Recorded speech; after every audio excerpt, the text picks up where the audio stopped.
Salam, peace be upon you. My name is Mohammed Layiq Sediqi, the father of Holophase. Part 33. Enhanced Perception and Phi Sensory Language. The field becomes feeling.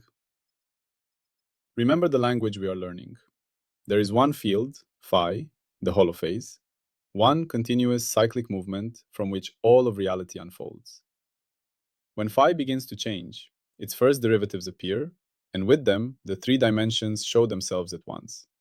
Time as omega, space as k, and motion as v, built from both. Every higher derivative is a finer question about how phi changes, and each one casts three shadows together: a time shadow, a space shadow, and a motion shadow. These echoes mix and weave into one another, forming the patterns we call fields, particles, bodies, thoughts, and worlds. In this picture, everything that exists is a living tapestry of phi, endlessly echoing through its derivatives and their dimensional shadows. Today, we listen to just one of those echoes. You stand in a room that feels less like a lab and more like a sensory garden. But there are no plants here. Instead, the air is alive with subtle textures that are not light, not sound, not touch as you know them. You wear a lightweight, woven garment, a phi sensory tunic. On your wrist, a simple band hums gently. You close your eyes. In the darkness, you do not see nothing. You feel the room. Not its walls, but its fieldscape. Over there, by the power outlet, you feel a steady, pulsing vortex, the swirling gradient of the alternating electromagnetic field. Near the window, you sense a smooth, laminar flow, the Earth's static magnetic field, gently distorted by the steel frame. In the center of the room, you perceive a complex, shimmering interference pattern, the superposition of Wi-Fi signals, a topological lattice of phase nodes and nulls. This is not imagination. This is perception. You are not reading a screen. You are directly sensing the fabric of your environment through a new, learned sense. Welcome to the final frontier of Book 10.6. The moment when the language of Phi stops being something we measure externally and becomes something we live internally. Your new role is that of the sensory architect. You are learning to design interfaces that translate the invisible grammar of the Phi field into the native language of human sensation, and to cultivate the shared vocabulary that will allow us to speak about this new dimension of reality. Scene: the Sensory Integration Studio. A volunteer, let's call her Elara, wears the prototype tunic. She is blindfolded. Her task is simple: navigate to the router in the room using only the haptic feedback from the tunic. The tunic's array of sensors maps the local Wi-Fi signal strength, a proxy for the underlying Phi field intensity and gradient. This scalar field is processed in real time and mapped to a pattern of gentle vibrations across her back. Stronger signal feels like a warm disk centered on her spine. Gradients feel like directional tugs. At first, she stumbles. The vibrations are just noise. But after 20 minutes of training, guided by simple audio cues, warmer, colder, something clicks. Her movements become confident. She walks directly to the router, places her hand on it, and smiles. It feels like a sun, she says. A small, steady sun right here. She has not just learned to interpret data. She has incorporated a new qualia into her spatial awareness. The Phi field has become a felt presence. This is the promise. Not to overload us with information, but to expand the palette of direct experience, to include the fundamental textures of reality itself. Our puzzle is one of experiential translation. Given that all of reality is the holophase field Phi, and given that human perception is our evolved interface with a slice of that field, light, sound, pressure, how can we design safe, learnable, and coherent sensory extensions that translate other aspects of the Phi field, its phase relationships, topological defects, coherence patterns, into qualia that can be integrated into our conscious experience? And how do we build a shared culture around this new way of feeling the world? We are moving from understanding the field to feeling its texture. The language role, the sensory extension skill. This part teaches a perceptual engineering skill. It is the skill of designing wearable Phi sensors, mapping their outputs to human sensory channels, auditory, tactile, even gentle visual, in a coherent and learnable way, and conducting the perceptual learning studies that transform raw data into a genuine integrated sense. Our core question about phi is, since human sensation is already the brain's interpretation of specific phi field derivatives, electromagnetic waves, pressure waves, what principled mappings can we create to introduce new phi derivatives, phase gradients, topological charge, coherence metrics into the perceptual stream, and what are the conditions under which the brain will accept this new stream as a unified part of its experience world, not just as noise? We are moving from having a theory of the field to giving the field a voice in our consciousness. The anchor image, the master vintner blending a new wine. We will use the anchor image of a master vintner creating a new complex blend. She has the 5 classic tastes: sweet, sour, salty, bitter, umami as her base. But she has discovered the 6th elemental flavor, previously inaccessible, drawn from the very chemistry of the soil and air. Her task is not to overwhelm the palate with this new flavor.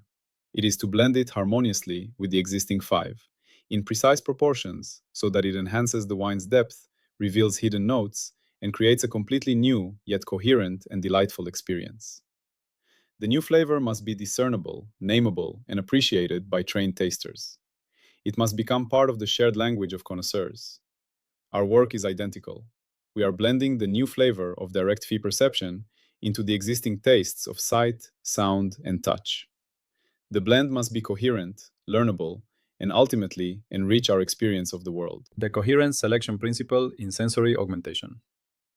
Here, coherence is perceptual integration and utility. Constructive resonance, alignment, means the translated phi signal is experienced as a coherent, learnable, useful addition to the perceptual field. It blends with other senses, creates actionable intuitions, for example, the structural stress feels brittle here, and leads to a shared descriptive language. The brain successfully integrates the new channel. Destructive resonance, dissonance, means the signal is experienced as annoying, chaotic noise that cannot be parsed, causes sensory overload or conflict, and remains a private, confusing distraction. It is not integrated, it is rejected as incoherent interference. The sensory architect's mantra is about harmony. If the signal integrates and enlightens, we refine it. If it overwhelms and obscures, we redesign the mapping. Core mechanisms. Building the phi sense. We build this new sense in 3 layers: hardware, mapping, and culture. 1. Wearable phi sensors, the new organs. We use non-invasive wearable sensors that detect phi field aspects our biology misses. Vector magnetometers. Measure the direction and strength of magnetic fields, the K and magnitude of the magnetic phi component. These can map the Earth's field, power line distortions, or localize magnetic objects. Sensors. Tuned to specific bands, Wi-Fi, Bluetooth, cellular, they can measure signal strength, phase coherence, and polarization. Direct proxies for the underlying electromagnetic phi patterns. Ultrasound transceivers can actively probe and measure acoustic impedance gradients and reflections, painting a picture of the mechanical phi field of a space. Density, structural integrity. Low-power LiDAR depth sensing creates a real-time 3D map of surfaces which can be processed to infer geometric stress patterns, a derivative of the material's phi state. 2. Sensory substitution displays, the translation layer. We take the sensor data and map it to existing sensory channels. The key is principled mapping. Auditory display, sonification. Different phi features become different sounds. Phase might map to pitch, coherence to harmony, topological charge to a specific timbre or rhythmic pattern. A smooth gradient becomes a smooth glide in tone. A defect becomes a distinctive chord or beat. Haptic tactile display. Arrays of vibratory motors, detectors, on the skin, often on the torso or back. Spatial patterns in the phi field map directly to spatial patterns of vibration. A vortex feels like a circling pattern.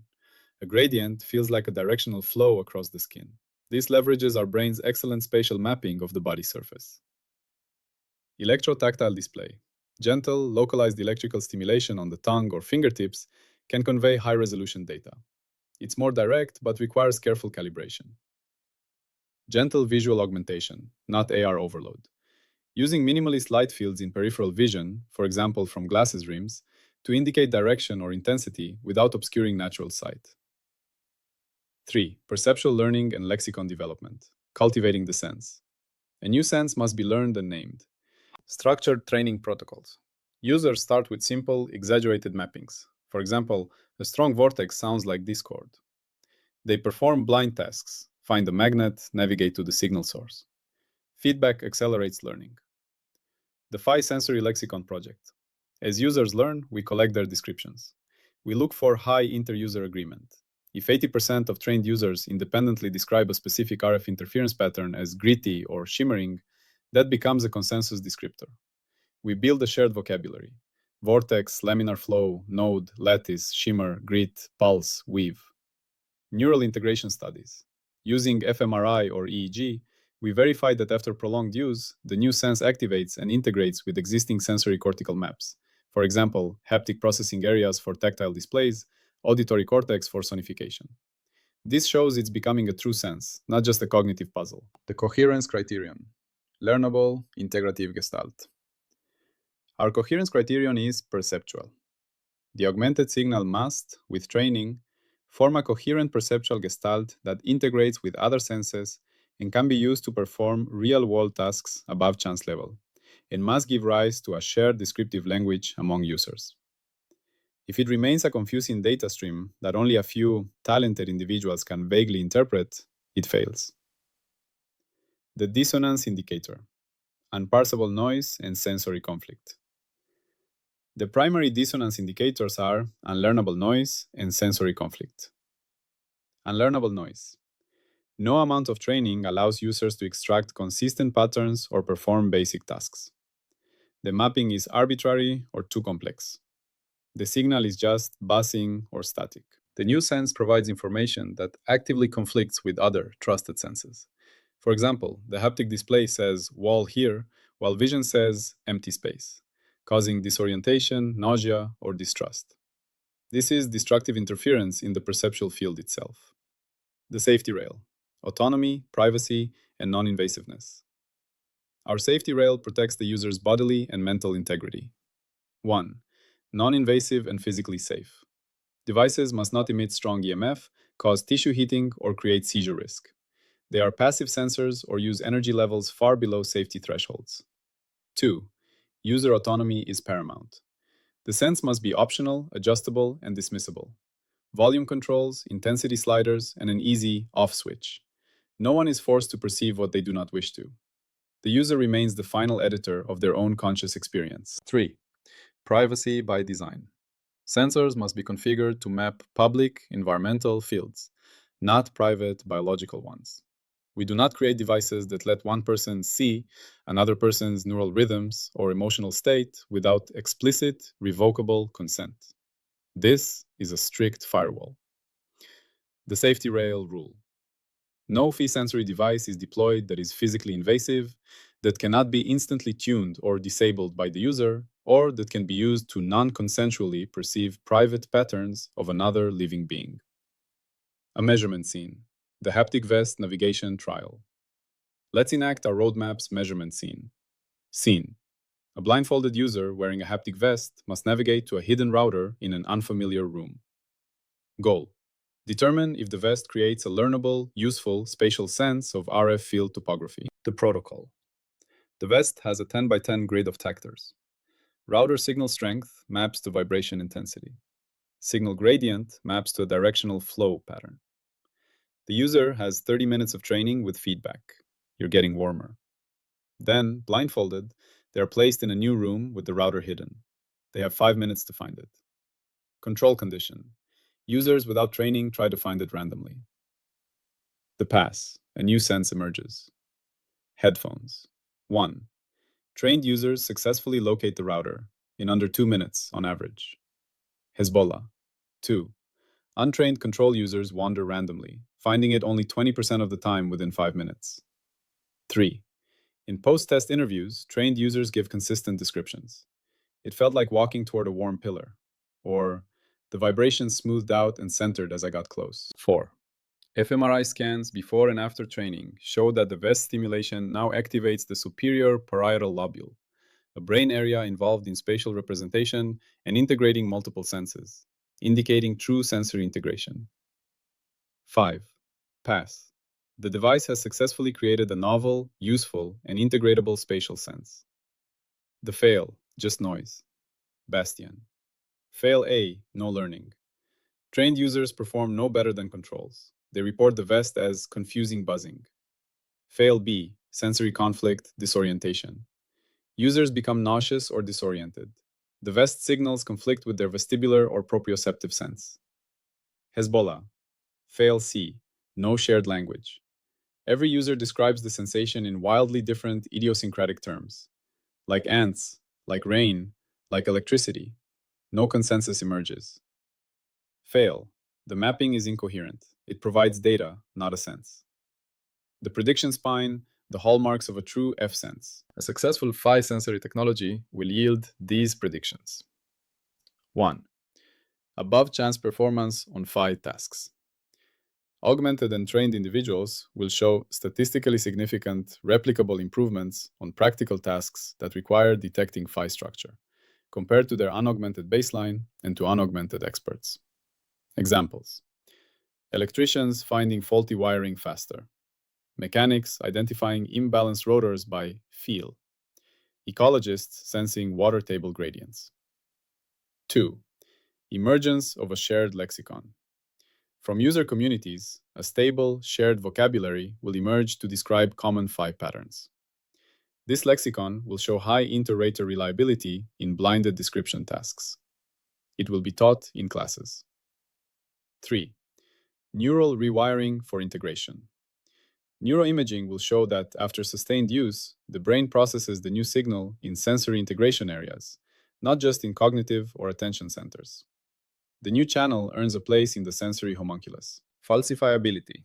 When it's not a sense, just a gadget. Our falsifiability threads separate true sensory extension from high-tech toys. Falsifier 1, the unlearnable signal. If, across multiple carefully designed mapping schemes and extensive training regimens, no users can consistently perform above chance on blinded phi detection tasks, then the premise of a direct, intuitive phi sense is false. We may only be able to deliver abstract data that requires cognitive decoding, not perceptual integration. The augmentation would be a tool for experts, not a new sense for humanity. If the experiences are utterly subjective and incommunicable, if each user's qualitative experience is a private island with no bridges to others and no shared language can ever stabilize, then the technology does not create a new cultural faculty. It creates isolated sensory curiosities, not an expansion of shared human experience. It fails to become a true sense in the social meaning of the word. Tri-unity in the augmented percept. The new sense itself will be triune because it senses triune phi. Time echo, omega, rhythm. The temporal patterns of the field, pulsations, oscillations, drift rates, will be mapped to rhythm in sound, pulsation in touch. You will feel the 60 Hz hum of power lines as a steady, low throbbing. The spatial patterns, gradients, vortices, nodes, will be mapped to spatial patterns on the skin or to harmonic textures in sound. You will feel the toroidal shape of a magnetic field around the speaker. Motion echo, the dynamics, how the field changes, propagates, interferes, will be mapped to glissando in sound, flowing patterns on the skin. You will sense the direction and speed of a radio signal's fluctuation. Lanterns across scales, sensing the field everywhere. The need to sense field structure is ancient. Near scale, the body's own unconscious phi senses. Migratory birds sense the Earth's magnetic field via quantum-entangled molecules in their eyes.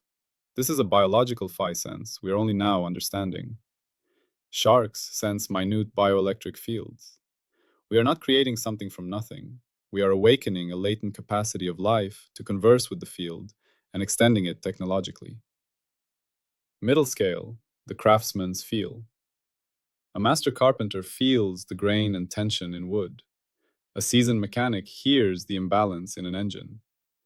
These are highly trained integrations of standard senses, touch, sound, with implicit models to infer underlying phi structure, stress fields, vibrational modes.